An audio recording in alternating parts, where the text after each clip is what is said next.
Welcome to a Wednesday night.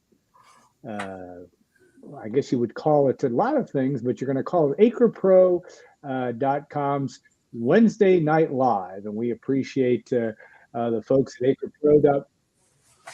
acrepro and all the things that they do to us, help us with, and we appreciate them. And Tom Dienhart, I get to spend more time with Tom, at least another half hour here, as we'll take your comments and questions. This will be a regular Wednesday night program that may switched on times a little bit, but tonight at 6:30 p.m. But we want to also say, we want to thank, like I said, Kyle Spray and the good folks at acrepro.com. When it comes to land sales, it pays to have experts in your corner. Tom Dienhart knows this as much as anybody. AcrePro Midwest Farm Group are your local farmland specials. You can visit acrepro.com or give Kyle a call at 765-587-3185 and talk to your local land expert today. So we appreciate, like I said, we'll be all that they do for us, but also the fact that we're here and have the opportunity to talk some Purdue football before the season opener against Indiana State. All right, we have some questions. We actually have put a line up there with Ted Berkey giving us a question as well. We'll get to some of those as we go. Tom, I just did opening comments. You've been kind of swimming in this stuff, to say the least, throughout the course of the getting ready for camp. It's been a long road for you, going all the way back to Big Ten Media Day and beyond. Just kind of only comments from you as you look forward to getting things started. Yeah, that was the first kind of question that I asked Hudson Card today. I go, Hudson, are you tired of talking? Are you tired of talking about Yeah. they play? Yeah, of course he agreed. I think they're practiced out, Al. They're tired of seeing each other. They're tired of hitting each other. They're ready to play an opponent. Like you said, it's a long march from the beginning of camp till now. They started July 31st, so I guess it's coming up on 1 month. That was the first day of camp. So, yeah, here we are. And, again, I think they're ready to go, Alan. Everybody wants to see where you're at. This is your chance to finally see if all your work's paying off, what your team looks like. A lot of questions for a lot of teams this time of year. Some crazy things happen, Alan Karpick, that first game of the year. You know, given the fact teams really don't hit or tackle that much in camp for fear of injury. So how's your tackling going to look? Special teams, Alan, they never go full go on special teams. You can see some crazy things happen on the return game as well. So, yeah, that first week is a real box of chocolates, if you will. Yeah. And for Purdue, I'm sure they hope they don't get any surprises against Indiana State. I don't think they will, but I'm sure, again, they don't want any surprises, especially from an injury standpoint. Yeah, no question. All right, we do have some questions out here. We're going to throw Ted's question out initially as it was showing it before. Are we going to see a full playback on Saturday, or will Walters hide some plays and keep some players out to help rest for Notre Dame? Tom Dienhart, what say you on that notion? That's been a topic of discussion this week. I'm sure they're going to hold some things back, Alan, but I do think coaches like getting a few things on film, if you will, early in the year to give a future opponent something to think about. So they won't hold everything back, but they may show a couple of things, like I said, just to keep future opponents guessing, if you will. But you certainly don't want to show your full hand in your opener, especially when you're playing an FCS foe like Indiana State, a team that won just one game last year and has a lot of questions on offense. You know, as far as the personnel goes, yeah, we saw the official depth chart on Monday at the press conference. There are some guys listed in there that I don't think are going to play. I don't think, if I'm the coach, Alan, I don't think I need these guys to beat Indiana State. I'm not going to risk further injury. I'm going to let them heal up this week. Then there's a bye week, remember, after this. Then they have Notre Dame. So I want everybody healthy for that visit from the Fighting Irish. Guys I'm talking about in particular are the number one left tackle, Corey Stewart. I'll be surprised if he plays. Maybe he does. Walters kind of thought maybe he would a little bit, but I think it would be, not real wise to even expose him at all. Let him get healthy for the rest of the year. He's going to be real stalwart up front. George Byrne, the tight end, another guy who's missed a lot of camp, Alan. I don't think we'll see him. He was on the depth chart. Purdue's fine at tight end with Max Clare and Drew Bibber. They can handle Indiana State with just those two tight ends in particular. So those were two guys that I think it really jumped out at me that were on the depth chart that have been dealing with some injury that won't play. Joe Anderson, has not practiced at all. I don't think we'll see him. Cam Brown, the wide receiver from UCLA, barely finally got on the field late in camp. I doubt we see him either. So those are some guys who should figure in prominently as the year goes on. That I'll be surprised if we see it all on Saturday. And Allen, I don't think Purdue's going to need him to play anyway. Yeah. It's interesting because so much has been made of that offensive line and and Corey Stewart, a big part of that. I couldn't agree more with you that you don't want to risk any level of injury here, but do you get the sense that they're still where they want to be with that line? I mean, Stewart hasn't practiced, been in and out a little bit. What's your sense there as they're heading into week one? They like Corey Stewart a lot, Allen. He's a big kid, about 6'4", from Nashville, played at Ball State. Was a first-team All-MAC guy in Muncie. Maybe a future pro. I mean, he's going to be your left tackle, Allen. The most important spot on your line typically, right? So they like him a lot. And if he doesn't play, Allen, I know they list him as the backup right tackle, but I wouldn't be shocked if Bakay Coley, number 78, doesn't get the start. Man, he's a good-looking kid, Allen. He's every bit of 6'6", one of the tallest linemen they've got. He's really filled out. He got here last year from a Division III school. Yeah, a school I didn't even heard of called Lawrence Tech. Quick question: where's Lawrence Tech at? I don't know. Where is it? It's in Michigan somewhere, but I know it's in Michigan. I think it's in the Detroit area. But anyway, they pulled this kid from Lawrence Tech. He's really undersized, real thin last year. But they bulked him up, and he looks good, man. He's a guy I know people have told me on the staff they really like his potential, his future. Like I said, he's the number 2 right tackle on the depth chart, but I wouldn't be shocked if he doesn't maybe get the start, if Stewart doesn't get the start. The other guy is Joshua Sales. He was a transfer from Indiana, Allen, a big offensive lineman, a real tall guy too.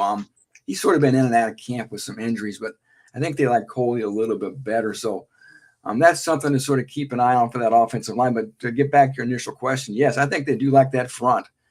And you've been watching a lot of football. It's a pretty simple game. If you're not good up front on offense or defense, you're probably not going to have a real good football team. And I think they like their chances to be good on offense. And a lot of those hopes rest with that offensive line. 4 portal guys, 2 junior college transfers, 4 high school kids, 10 new faces. But the portal guys in particular, Corey Stewart, Joshua Sales, DJ Wingfield, Allen, from New Mexico. They like him a lot. He'll be a starting guard. And then Joey Tonona, Allen, that's the real fun. That's really interesting. I'm interested to watch him. Yeah, we sort of introduced readers to Joey back in January when he got here. Probably know the story, not to get into all the detail, but it was in a car crash at South Bend. Thought he was going to have to give up football. Got cleared. Hasn't played for 2 years. Here he is, number 79 from Zionsville. Was a 4-star recruit. Played with Gus Hartwig. Gus Hartwig's dad coached him as a kid. So again, they like Joey. He's looked really good. Alan. He's not going to start, but I wouldn't be shocked if maybe by mid-season he's going to be playing a lot, and who knows, maybe he'll find his way in the lineup to start. Yeah, well said.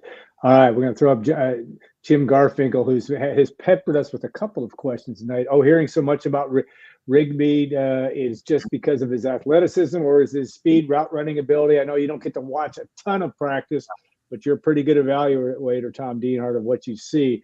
What is that it factor that the coaching staff sees in Mr.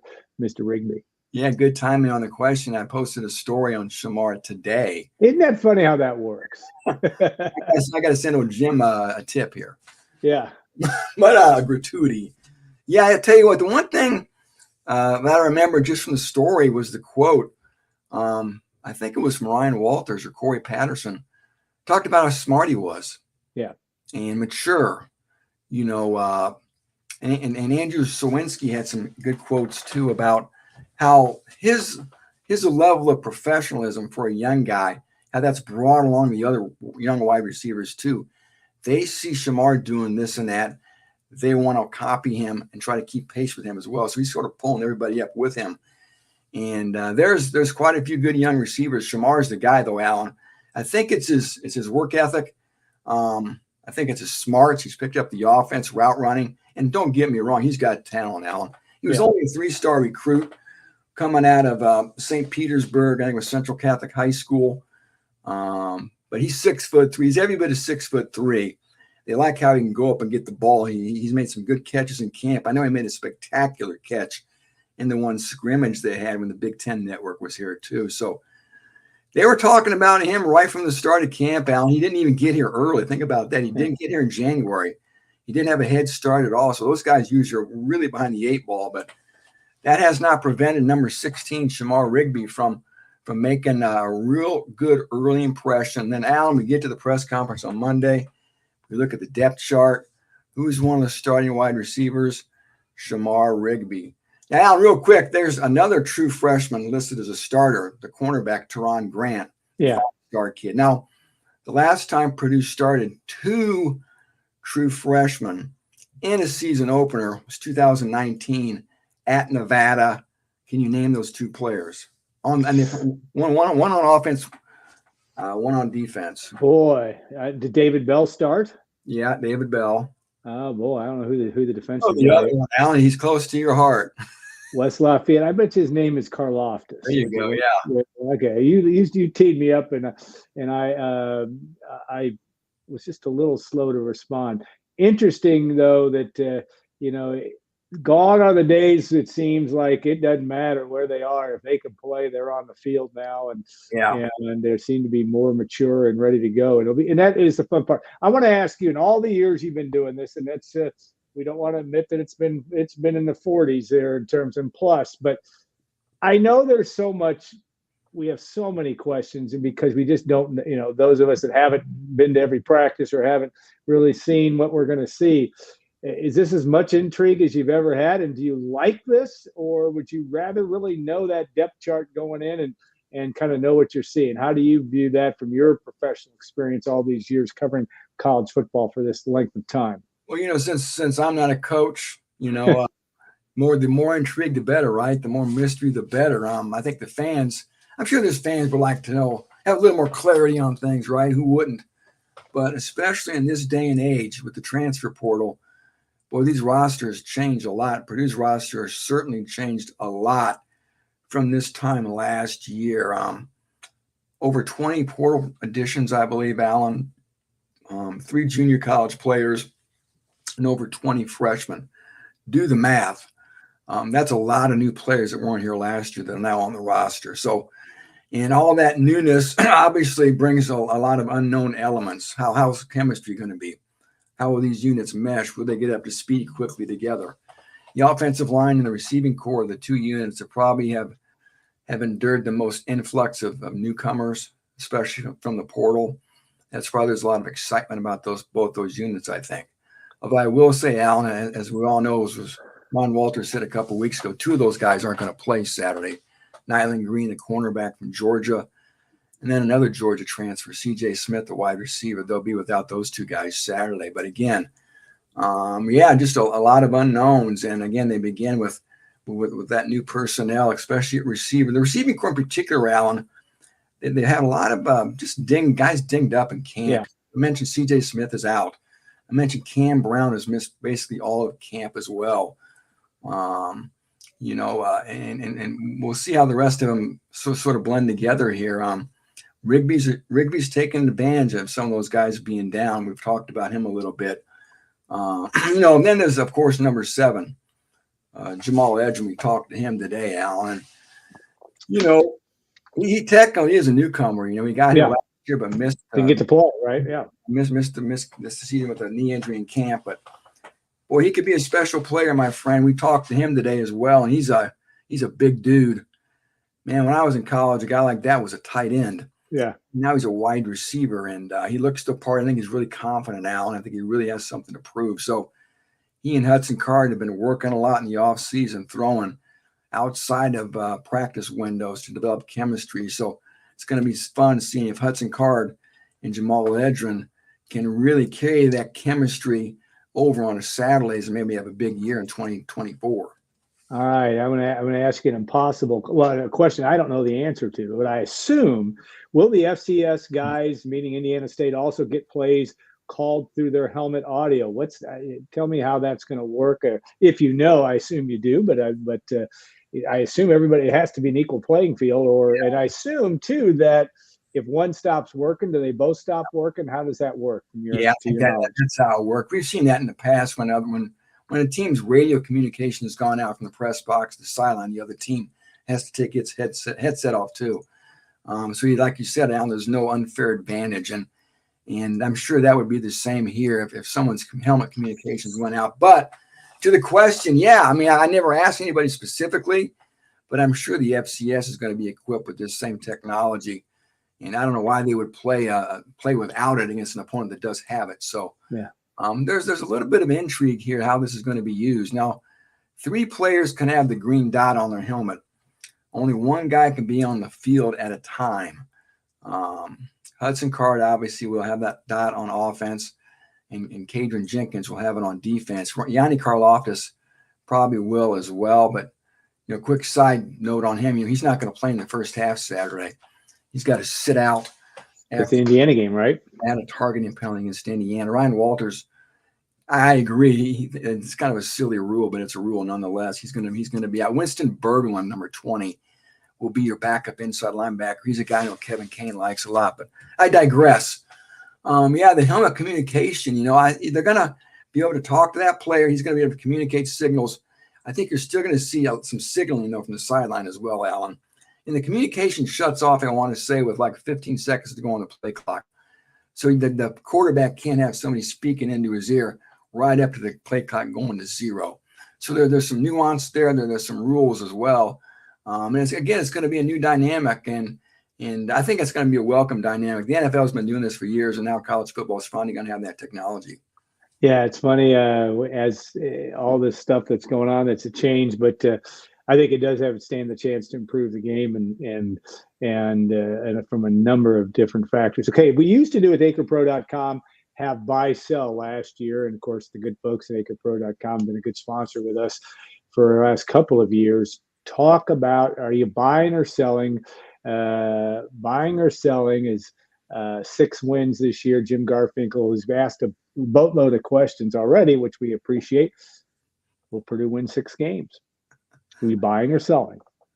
I guess I'm selling, Alan. Yeah. I just think, given the myriad unknowns here that Purdue's facing, we've talked about some of those. We haven't talked about special teams. I think special teams, again, I don't want to get off on a tangent here, but special teams kind of got the whole blanket thrown over last year as not being good. And that really wasn't the case. The field goal kicking struggled, but coverage teams were good. The return game was pretty darn good too. We had Tracy running back at kickoff for a touchdown. The punting was solid as well. But again, the questions Purdue faces, I think, the roster churn, and still a young head coach, Alan.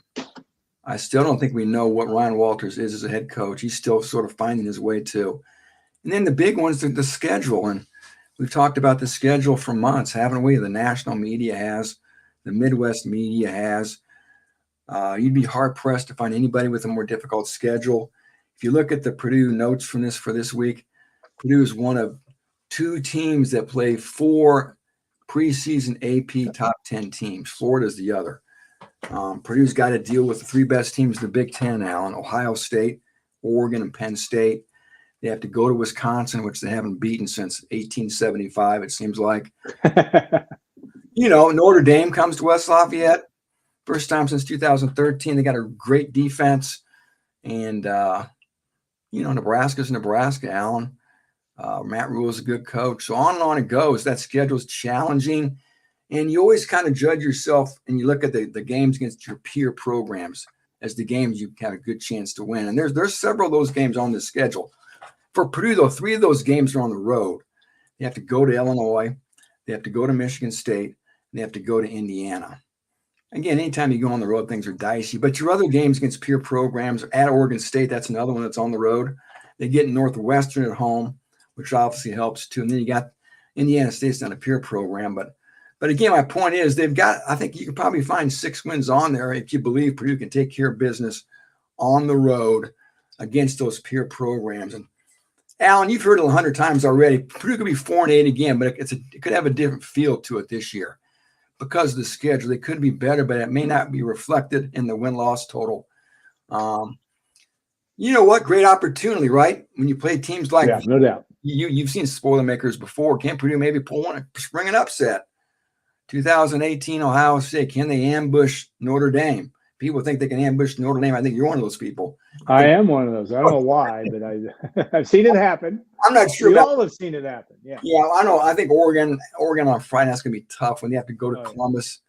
Yeah. I was actually in Columbus last time they won in 1988, the Ernie Schremeyer game. Yeah. In Penn State, and this is one of Franklin's better teams. But anyway, maybe they can pull an upset though. Who knows? And energize their season with again a national headline upset type game. I have to give some level of credibility. Tom Dienhart gives it in spades here. I will say, here's the ticket. Here's the pass to 6 games. It obviously is Indiana State, Notre Dame. I think they lose at Oregon State. Really? We've seen Purdue do that. And even though that's maybe, Oregon State had another defection on its offensive line I read about today. Yeah. Who knows? You'll beat Nebraska. You beat, I don't know how I had Illinois in there. Michigan State will be a tough game on the road on a Friday night. And the fact that Michigan State is always that team you can beat, but they've got a lot of players coming over from Oregon State. They might be a lot better than people think, but somehow, some way, my optimistic head says 6 wins, but realistically, Vegas is rarely wrong. 4.5 is, I think, the over-under. I think that's probably what we're going to look at. How do you evaluate a game like this weekend, though? What do you call this weekend a success for Purdue? I mean, is it simply no injuries and some guys getting on the field and you see some passing and catching going on and you win 56-9? How would you measure success for Purdue in your view? It's a great question. I tried to at least kind of address that a little bit in my 3-2-1. Yeah. Earlier this week. I think most people would agree, Alan. Purdue can't just win. I mean, you want to win. You're never going to denigrate a win, but I think Purdue's got to make a little bit of a statement here. Sort of a boot on the neck type of a win, like they did last time in Indiana State was here. I think it was 56-0. It certainly would do a lot for the confidence of the program, the players in that locker room, and I think it certainly would do a lot for the fan base too. To see Purdue come out here, Alan, and not just win, but win in dominating fashion. A laugher, if you will, my friend. A laugher sends people like Alan back to the trunk of their car in the north end zone to tailgate and play some more football and start dreaming about the Notre Dame game too. Yeah. So we'll see. Again, you want to come out injury free, of course. That's every coach's no doubt go to. Yeah, I think win convincingly, come out injury free, get your starters out, maybe early the third quarter. Let their backups play a little bit, get some guys some game reps. That would be, if you were to put the lie detector on the Purdue staff, I think that would be the ideal scenario. Yeah, Patrick Kennedy has Purdue 70, ISU 10. There you go. When's the last points? Have they gotten? They've never gotten to 70, right? So that would be an all-time record if they get there. What is the most points they've ever scored? They haven't hit 60 too often. I'm thinking. No, they hit 63 right against Indiana in that 63-21 game. Maybe I always get 2008 and 2004. I know 2004 that Kyle Orton and Taylor Stubblefield put out, I think, 62, and even Kyle Ingram and Dorian Brent. They were running wild in the last half of that game. But I think it was 63 is the most, maybe in Tiller's last game. I should know that, but I don't. I think Vegas has Purdue as a 32.5-point favorite. I saw one at 32 and another one at 36. So, yeah. Okay. This is not a gambling show, but it is always fascinating how Vegas, yes. And Jordan Jones, thank you, Jordan, always there for us. It was 2004 Indiana. Purdue put up 63. Jordan, of course, our colleague at goldenblack.com, will be writing the matchup preview for tomorrow morning, or everything you want to know about Purdue and Indiana State. Now, we have a couple tickets we want to give away. I want the best question here in the next 10 minutes or so as we put this show to bed. If anybody's interested in a couple tickets to Indiana State as our guest, it's Tom Dienhart's guest.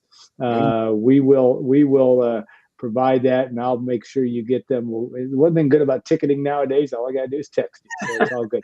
All right, John Reinhardt asked a good question. Thanks, Jordan. I always appreciate We always appreciate you. Just you're a good sport everywhere you go. John Reinhardt asked the questions, guys, do we, meaning Purdue, have a kicker? Any sense of where that is?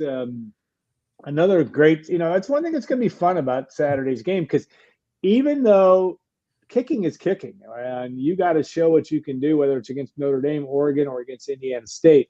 What do you see? What do you think there from Purdue's kicking game? Because that special teams actually wasn't all that bad last year, but it was really problematic in the first 2/3 of the season in field goal kicking, et cetera. But what do you say, Tom? Yeah, real quick shout out to Jordan Jones, to you, to Brian Newbert, Mike Carmen, Derek Schultz, our new cohort. I love Derek. Miss Kyle, but we love Derek. Kyle, Kyle was a great guy too. But do we have a kicker? Boy, that's a $64,000 question, to give you a real dated reference there. Yeah. I think they want Spencer Porath to win the job, the true freshman from Brownsburg, who played basketball with Cannon Catchings, by the way. Yeah. We don't want to. No name Purdue fans don't want to hear, but yes. Yeah, you don't see many kickers, I think, of that ilk. So one of the more highly touted kickers they've gotten in recent years.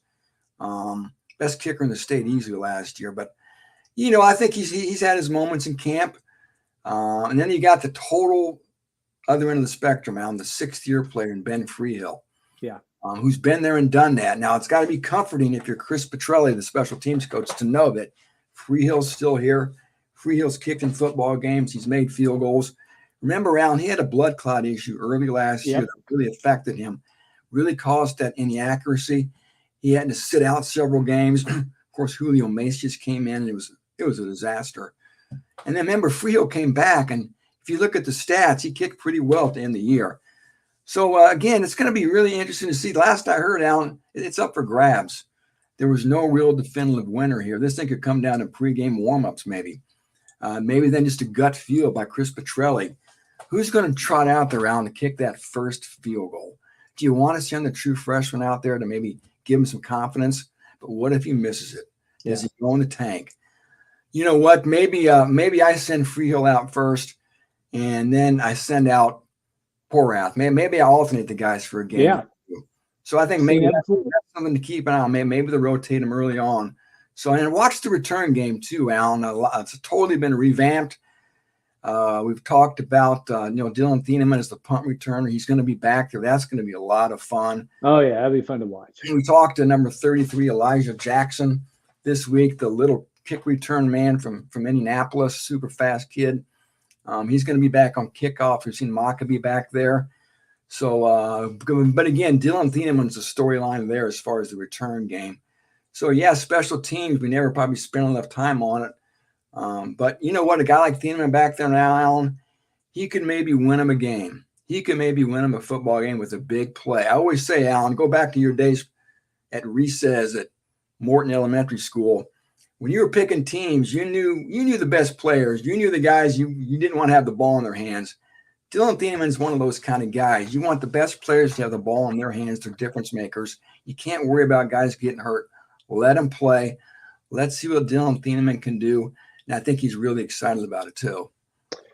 Morton Elementary for only a semester, but then I was being a Birdsfield Bobcat after that. I was president of the student council. Don't forget that. All right. I earned that, I think, in 6th grade. I don't know. And it's been all downhill since.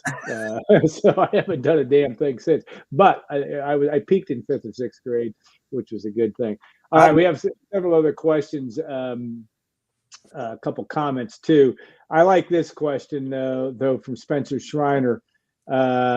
He says he has tickets, so he doesn't need to worry about that. But if Purdue gets to a bowl game, what position? I'm going to qualify this. What position outside the quarterback? We know Hudson Card's got to be really good.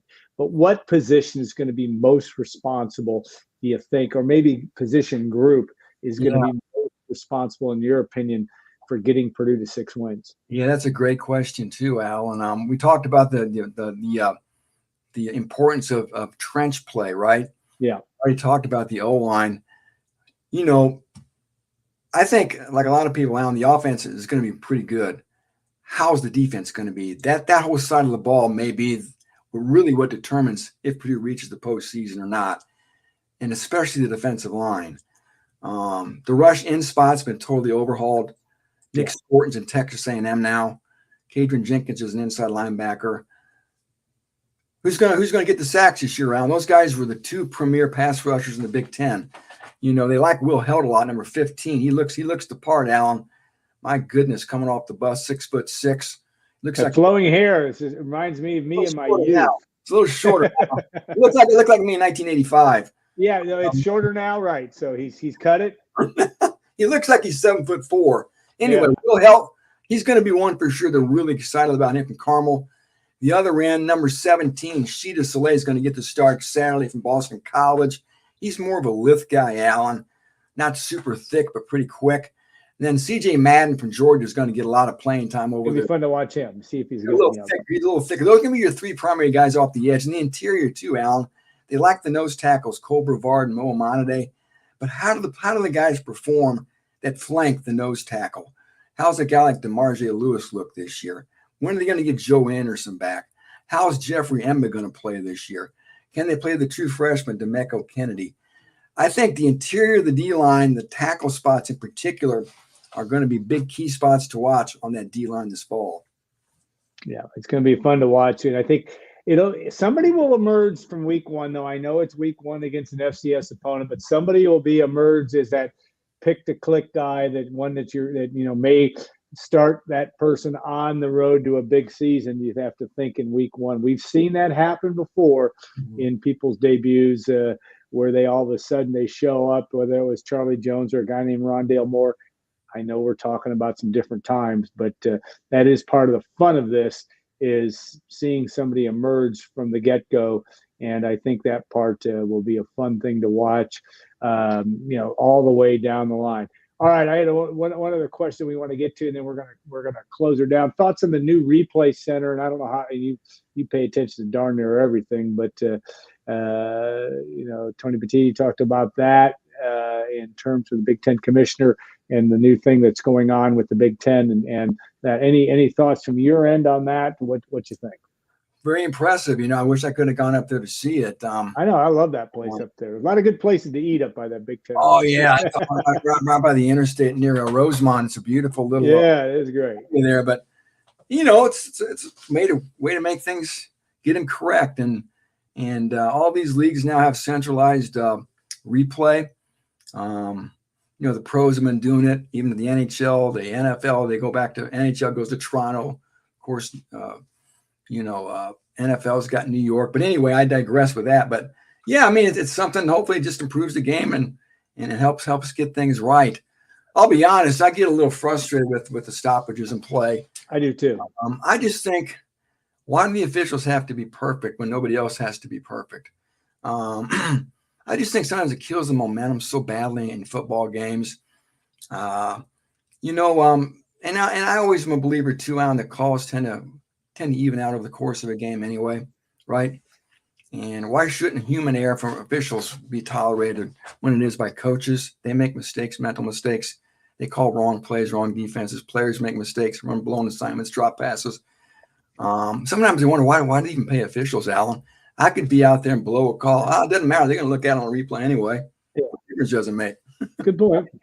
I'm getting off on a big tangent, but again, it looks beautiful. I'm sure it's filled with all the bells and whistles. And it's another step and another opportunity for them to get the plays right on the field while you sit in the stands and wait. Yeah, that's what, that's what we have.